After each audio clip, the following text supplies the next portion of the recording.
வணக்கம். ஆகாஷ்வாணி புதுச்சேரி செய்தி சுருக்கம் வாசிப்பவர் கிருஷ்ணமூர்த்தி ராமசுப்பிரமணியன். டெல்லி செங்கோட்டை மெட்ரோ ரயில் நிலையத்தின் முதலாவது வாயில் அருகே இன்று மாலை கார் வெடித்து சிதறியதில் 8 பேர் உயிர் இழந்ததாக தகவல்கள் வெளியாகியுள்ளன.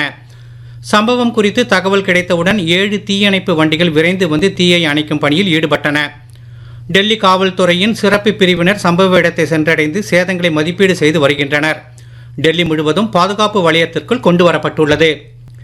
பீகாரில் 20 மாவட்டங்களுக்கு உட்பட்ட 122 தொகுதிகளில் நாளை நடைபெறவுள்ள 2வது மற்றும் இறுதிக்கட்ட சட்டமன்ற தேர்தலை சுதந்திரமாகவும் நியாயமாகவும் அமைதியாகவும் நடத்தி முடிக்க தேர்தல் ஆணையம் அனைத்து ஏற்பாடுகளையும் செய்துள்ளது.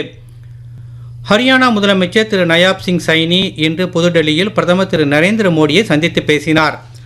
இன்று ஜார்க்கண்ட் ஆளுநர் திரு சந்தோஷ் கங்குவாரும் பிரதமரை சந்தித்தார். மத்திய நிதி அமைச்சர் திருமதி நிர்மலா சீதாராமன் இன்று புதுடெல்லியில் நாட்டின் முன்னணி பொருளாதார வல்லுநர்களுடன் பட்ஜெட்டிற்கு முந்தைய முதலாவது ஆலோசனைக் கூட்டம் நடத்தினார். வளர்ச்சி ஆர்வம் அதிகமுள்ள இளைஞர்கள் மற்றும் நலிவடைந்த பிரிவினரின் அதிகார மேம்பாட்டிற்கு நகர்ப்புற கூட்டுறவு வங்கிகள் முக்கியத்துவம் அளிக்க வேண்டும் என மத்திய உள்துறை மற்றும் கூட்டுறவுத்துறை அமைச்சர் திரு அமித்ஷா கூறியுள்ளார்.